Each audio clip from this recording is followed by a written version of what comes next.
parte, peço para vocês paciência um pouquinho. Esse horário já é a 12ª vez que eu estou tentando gravar esse vídeo, porque sempre ou sai barulho de automóvel, ou sai barulho de cachorro latindo, ou a gente conversando aqui do lado, enfim. Peço para você um pouquinho de paciência a respeito disso. E no vídeo anterior eu estava falando sobre os sofistas e Sócrates, porém eu deixei uma lacuna aberta devido à questão de dar muita ênfase às críticas que fizeram aos sofistas e não busquei apresentar o ponto positivo que eles trouxeram, né? Mas, oi você falhou, Leandro, oi! Então, peço desculpa para vocês a respeito disso. Então, a contribuição que os sofistas trazem é exatamente de poder dar o foco ao ser humano. Se por um lado a cosmologia, o período cosmocêntrico que antecede, dá muito aspecto secundário para a figura humana e maior ênfase à física, à natureza, agora, nos sofistas, nós veremos a importância de se preocupar com as ações humanas. E é deles que vai também dar uma efervescência em temas como ética, a política, a retórica, a gnoseologia ou teoria do conhecimento e, enfim, as questões práticas da vida humana. Então, vamos ser justos. Os sofistas também entram com temas que irão prolongar e os outros filósofos irão debater a respeito. Então, tá aqui, estou me redimindo em relação à parte 1, que busquei dar mais exemplos das críticas que fizeram a eles. Dando seguimento, Platão. Platão foi um discípulo direto de Sócrates e, como discípulo direto, ele vai justamente dar continuidade, também vai explanar as ideias do seu mestre. Porque Sócrates nada deixou escrito. Tudo que sabemos de Sócrates são por meio de fragmentos, né, de alguns filósofos, como Xenofontes e Aristóteles, e as obras de Platão, onde o personagem central é Sócrates. E dentro desses diálogos, que são diversos, nós encontramos temas desde o amor, que está no livro do Banquete, até mesmo a teoria da imortalidade da alma, que vai estar em Fédon. E cada temática vai desenvolver uma metodologia nos debates que são bem estruturados. Então, uma leitura boa, até mesmo quem quem tem interesse de começar a ler obras de filosofia, eu recomendo os Diálogos de Platão. É uma leitura onde traçam diálogos em volta de temas. Assim, você pode começar a gostar através dos temas que lhe chamarem a atenção. Mas, de modo geral, as obras inteiras são importantes, porque estimulam um pouquinho a nossa visão, que nós precisamos sempre ampliar. Então, Platão, ele também vai fazer uma conciliação entre a teoria de Heráclito, como eu disse lá no vídeo 2, quando eu falei dos primeiros filósofos, Heráclito e Parmênides. Né? Se Parmênides defende a imutabilidade do ser, falando que uma vez que uma coisa deixa de ser, ela deixa de existir, isso é loucura. O que é e permanece. O que existe é apenas ilusão. Né? Depois, Zenão de Eleia vai criar várias ilustrações para descrever que os movimentos, as coisas, as transitoriedades são nada mais do que ilusões. Né? E Parmênides, então, ele vai defender a permanência, né? A imutabilidade das coisas. E Heráclito, ele vai defender a tese de que tudo está em constância mudança. Isso quer dizer que não existe nada permanente, a não ser a mudança. A mudança é que vai permanecer. Isso daí é irrefutável e não muda. Heráclito. Então, como que Platão ele concilia os dois, Leandro? Porque são duas teorias diferentes. Vamos lá. Platão ele descreve duas imagens, duas visões, né? Duas categorias de realidade. A realidade material, transitória, corruptível, ou seja, corruptível no sentido de envelhecer, definhar, morrer. Isso é o significado de corruptível aqui. Por outro lado, ele descreve também a realidade do mundo das ideias, né? O mundo das ideias, o mundo das formas puras, onde dá vida à matéria. Essa realidade aqui é uma cópia imperfeita. E no caso, até mesmo Platão, você vê um favoritismo dele em relação a Parmênides, porque a realidade material para ele é descrita como o corpo, propriamente dito. Ele fala que o corpo é a prisão da alma, né? O que nos impede de conhecer plenamente a realidade é justamente o mundo sensível, né? Aquilo que os olhos veem, que a audição capta, tudo isso não é permanente. Se não é permanente, não é real, é miragem, vamos dizer assim. Então, Platão também ele vai ter os escritos dele divididos, né? O Platão jovem, você vai ver, por exemplo, na teoria política dele. Platão jovem ele vai descrever o determinismo. Ele vai defender o determinismo, que existe cada classe que existe dentro da polis, né? A tripartição. Cada um que pertence a uma classe é determinado desde o nascimento. Depois, se você estiver interessado, procure lá. Platão, mito dos nascidos da Terra, né?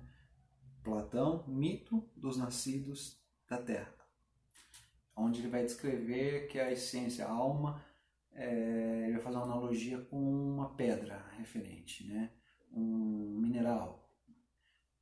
Vai falar que, por exemplo, existem os que têm a alma de ferro, outro de bronze, outro de ouro, enfim, ele vai estabelecer essa hierarquia a partir da essência da pessoa. Então, ele vai falar, vai fazer o discurso dele, um discurso baseado no nascimento.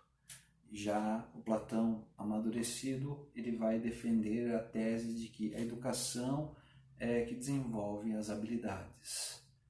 Então, nós devemos separar esses dois Platão, né?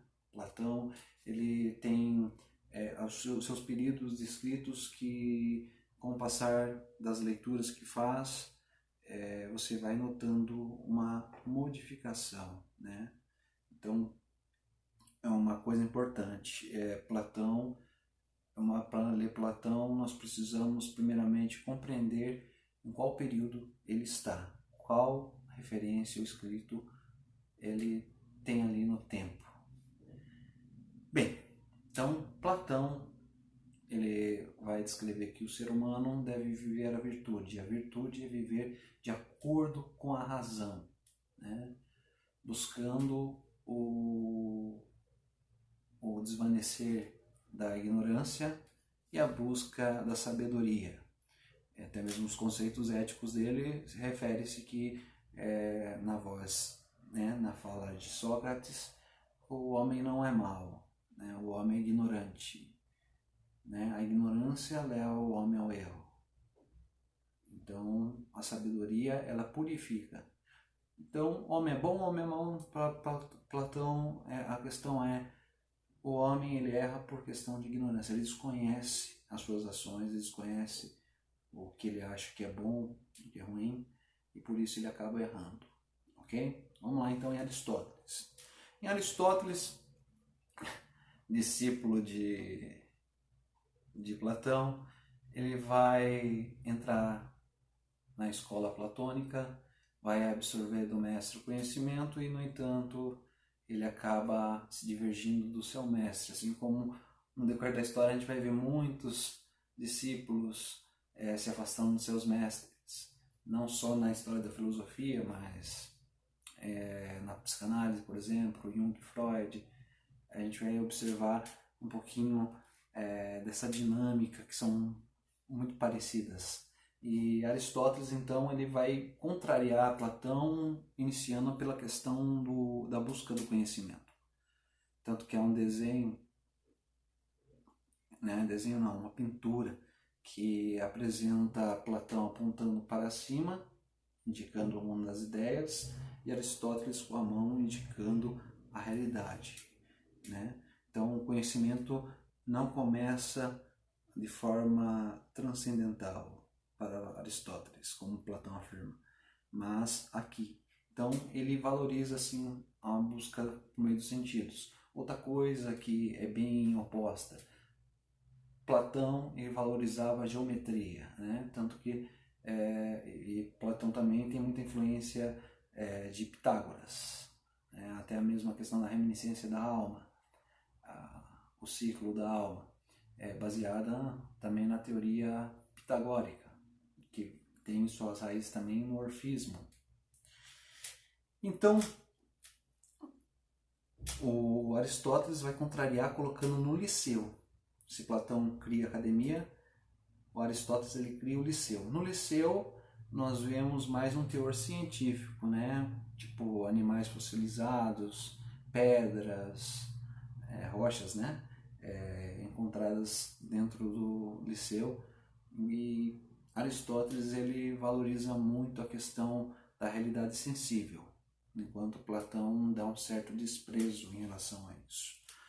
Aristóteles ele foi biólogo, foi psicólogo, um dos mais notáveis em relação ao estudo da lógica. Aristóteles também ele vai desenvolver a ideia da teoria do estudo do ser, identificando ele como substância, aquilo que está embaixo, né? Se o Platão ele identificava a forma como a questão das ideias sendo o ser, estando em contato com o ser, o Aristóteles ele vai desenvolver a ideia de substância, né? Eu envelheço.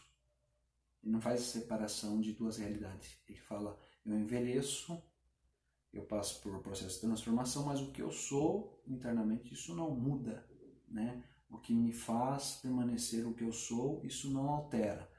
Aí a gente pode até mesmo criar a seguinte visão, substância e acidentes, né? A substância é imutável, os acidentes, isso daí são secundários. Por exemplo, se o Leandro perde um braço, Deus me livre, né?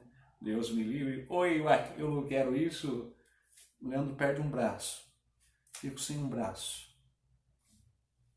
Eu deixo de ser Leandro? Não, o Leandro continua. Então esse braço é um atributo, é um acidente, né? É um acidente. Um acidente significa que são pontos secundários. Substância é aquilo que faz eu ser o que eu sou. Aristóteles também ele descreve em sua metafísica que tudo que existe possui 4 causas. Causa material, aquilo que é feito. Causa formal, a forma que ela carrega. A causa eficiente é quem produz o movimento da matéria para a forma e causa final. E a causa final, a finalidade por aquilo que existe, né? Por exemplo, Leandro, minha causa material são as substâncias físicas do meu corpo, são compostos. Causa formal, minha alma, minha identidade, minha capacidade. A causa eficiente, meu pai e minha mãe. E a causa final é o que eu determino para a minha vida. Que aqui eu vou utilizar o termo felicidade. A busca da felicidade é uma coisa que todos os seres humanos buscam. Cada um através daquilo que enxerga como felicidade, mas todos buscam, né? Que é a questão disso. Bem, vamos entrar também na questão da ética aristotélica. Em Aristóteles, assim como foi para Platão, Sócrates, tratar a questão do vício e virtude. Para Aristóteles, os vícios estão nos extremos, excesso e falta. Tudo que possui excesso, tudo que é demais, é prejudicial. Tudo aquilo que falta também é algo que podemos chamar de vício. E a virtude está no meio. Quando eu falo virtude está no meio, significa o equilíbrio. Senão a gente vai pegar e vai pensar assim, se eu comer demais, comer de menos, já sei, comer razoavelmente. Mas o que é razoavelmente? Então, uma coisa que na ética de Aristóteles nos faz indagarmos hoje o que é esse justo meio? Né? O que é esse equilíbrio? Bem, Aristóteles também ele descreveu sobre a questão do movimento, porque as coisas mudam. Ele também se importou em relação a isso. Platão explicou no mundo das ideias, né, que as mudanças ocorrem, mas porque existe duas realidades. A realidade que é imutável e a realidade transitória, que é essa daqui, a imutável mundo das ideias. E como que Aristóteles vai dar resposta para a questão das mudanças, sem deixar de ser o que é? Para Aristóteles, o que existe é potência e ato. Eu já fui um bebezinho. Eu não era o Leandro que eu sou agora. Mas eu estava encaminhando para esse estágio que eu me encontro agora. Então, o Leandro que eu sou agora, existia impotência dentro daquele Leandrinho, aquele bebezinho, que ao passar do tempo foi se desenvolvendo. Então, essa potência, que é esse movimento, chegou ao ato que hoje eu sou. E o Leandro hoje, se eu chegar a me tornar idoso, o idoso que vai se tornar, existe impotência em mim. Quando eu me tornar aquele idoso lá na frente, eu serei em ato. Então, a essência permanece em mim. Vou dar um exemplo bem simples. Uma semente, ela não é uma árvore, mas ela tem todo o potencial para se tornar uma árvore. A não ser que algo interrompa isso, essa semente se tornará uma árvore um dia. Então, é mais ou menos isso a explicação para as mudanças que existem, sem recorrer a um mundo das ideias, que o Platão buscou como fonte de explicar a questão da alteração da realidade. E a questão do movimento, tudo está em potência, em ato, potência, em ato, potência, em ato. Mas e a origem das coisas? Uma resposta cosmológica. Para Aristóteles existe o primeiro motor, o motor imóvel. Aquele que é perfeito em si, é ato puro, desde sempre é, porque senão não seria Deus, né? Como ele chama, já falei que é Deus. Então, esse primeiro motor vai justamente impulsionar o universo, as coisas, a sua finalidade última. Então, dentro de Aristóteles, nós vemos uma teologia, né? Como as coisas surgiram, como as coisas passaram a existir. Foi a partir desse primeiro motor, um motor imóvel, ok? Espero que tenham gostado, né? Hoje, esse vídeo tenho que reafirmar para vocês, foi difícil de ser gravado, várias vezes tem que interromper, e estou entregando com muito carinho isso para vocês, né? Se faltar alguma coisa, que eu vou ver isso quando terminar de gravar, no próximo vídeo eu faço as ressalvas, tá bom? Obrigadão e até mais.